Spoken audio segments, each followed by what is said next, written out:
ভালোবাসার মানুষ আপনাকে ছেড়ে চলে গেছে, এই রকম খারাপ সিচুয়েশনে আপনি কি করবেন? আপনি তাকে কিভাবে ফিরে পাবেন? এই রকম কোশ্চেন কিন্তু যারা প্রকৃতপক্ষে ভালোবেসেছিল এবং যারা ফিরে পেতে চায়, অনেকদিন পরও যারা ফিরে পেতে চায়, নির্লজ্জের মতো যারা চেষ্টা করে, তারা অবশ্যই তাকে ফিরে পেতে চায়। তারা সত্যি করে তাকে ভালোবেসেছিল, তারা সেই ভালোবাসার মায়ায় আটকে আছে বস এখনো। সেই কারণেই কেউই সেই ভালোবাসার মানুষকে ছাড়তে চায় না, তাকে ফিরে পেতে চায়, তার সাথে সম্পর্কটা ঠিক করতে চায়। কিন্তু কি হয় এই সময় না, আমরা যারাই সেই প্রিয় মানুষটাকে ফিরে পাওয়ার জন্য চেষ্টা করি, আমরা বিশাল ভুল করে ফেলি। বিশাল ভুল কেন বলছি?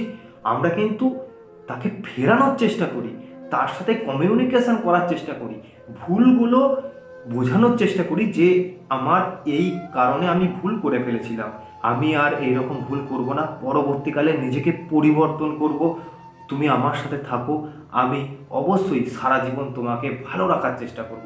কিন্তু বাস এইগুলো এই খারাপ সিচুয়েশনে না শোভা পায় না। কেন পায় না?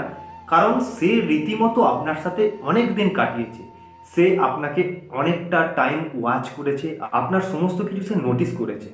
আজকে আপনি যাই বলো, সিচুয়েশন খারাপ, পরিস্থিতি খারাপ, সে আপনাকে খারাপ বুঝে নিয়েছে। তো আপনি এই নির্লজ্জের মতো চেষ্টা যদি করেন, আপনি ভুল করছেন। আর দেখুন, এই খারাপ পরিস্থিতিতে আপনাকে কি করতে হবে, আমি এই জন্যই ভিডিওটা এনেছি। এই খারাপ পরিস্থিতিতে আপনি হয়তো আপনার রাগ লাগতেই পারে যে বলে এত চেষ্টা করছি, সেই মানুষটা ফিরছে না, যেই মানুষটা একটা টাইমও আমাকে থাকতে পারতো না, যে দিনের প্রত্যেকটা টাইম আমার সাথে ফোনে থাকতো, সেই মানুষটা আজকে আমাকে ভালোবাসছে না। কি এমন হলো? কি এমন তার পরিবর্তন হলো? এই কোশ্চেনগুলো মাথার মধ্যে আসে, ইরিটেট লাগে নিজেদের মধ্যে, রাগ লাগে, অনেক কিছু লাগে। হয়তো সে একবার কমিউনিকেশন করেও ফেললো, তখন তাকে আমরা ব্লেমই করতে থাকি। আর তুমি কি করে আমাকে ছাড়া রয়েছো, তুমি কিভাবে দিন কাটাচ্ছ, এই রকম কোশ্চেনগুলো, এইগুলো একদম করবেন না। আর যেটা করবেন না সেটা হচ্ছে তর্ক। যখনই আপনার লাইফে, আপনার রিলেশনশিপে, যে কোনো জায়গায় একটা সমস্যা সৃষ্টি হবে না, তখন আপনি তর্ক করবেন না, সাইলেন্টভাবে ওয়াচ করুন, ডিসিশন নিন ঠান্ডা মাথায়। যখন আপনার খারাপ সময়টা আসছে, তখন আপনি চুপ করে যান ভবিষ্যতের জন্য। যখন আপনার মধ্যে এই খারাপ সিচুয়েশনটা আসছে, তখন আপনি সাইলেন্ট হয়ে যান এবং ওয়াচ করুন সিচুয়েশনটা, সেখান থেকে শিক্ষা নিন।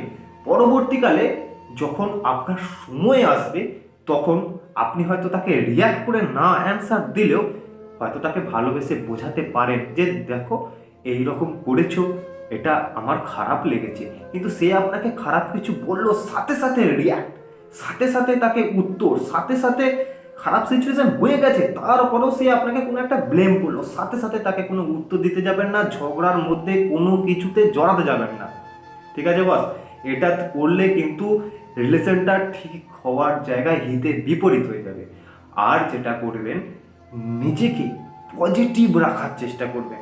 পজিটিভ রাখার চেষ্টা করলেই সেই মানুষটা কিন্তু চেতনা ফিরবে। যদি পজিটিভ রাখার চেষ্টা না করেন, ভুল করছেন। অবশ্যই পজিটিভ রাখার চেষ্টা করুন। দরকার হয় নিজের ইচ্ছাগুলো, যেগুলো ইচ্ছা রয়েছে, সে যাওয়ার পর আপনি হয়তো বুঝতে পারছেন না, আপনার ইচ্ছে সব ঘেঁটে গেছে, আর কিছু ভালোই লাগছে না, ভালো লাগছে না, সেটাকে বন্ধ করুন। এই চিন্তা ভাবনাগুলোকে চেঞ্জ করার প্রয়োজন আছে আপনার এখন। আপনাকে এখন নিজেকে ভালোবাসার সময় এসে গেছে বস, নিজেকে ভালোবাসার সময় এসে গেছে, নিজেকে পরিবর্তন করার সময় এসে গেছে। নতুন এই অধ্যায় যেটা স্টার্ট হচ্ছে না, সেই অধ্যায়ে নিজেকে এমনভাবে তৈরি করুন, সেই মানুষটা অবশ্যই আপনার কাছে ফিরে আসবে এবং সে এসেও সে আপনার সাথে আনন্দে থাকতে পারবে। আর একটা কথা বলছি, সেই পার্টনার ফিরে এলেও কোনোদিন রিভেঞ্জ নেবো এই রকম মেন্টালিটিতে থাকবেন না। ভালো থাকুন, সুস্থ থাকুন। অবশ্যই আমি আরও বিভিন্ন রকম টিপস আপনাদের জন্য আনবো, কিন্তু এই সময়টাতে আপনি পজিটিভ থাকার চেষ্টা করুন আর ইউনিভার্সের সাথে কানেক্টেড থাকুন। নমস্কার।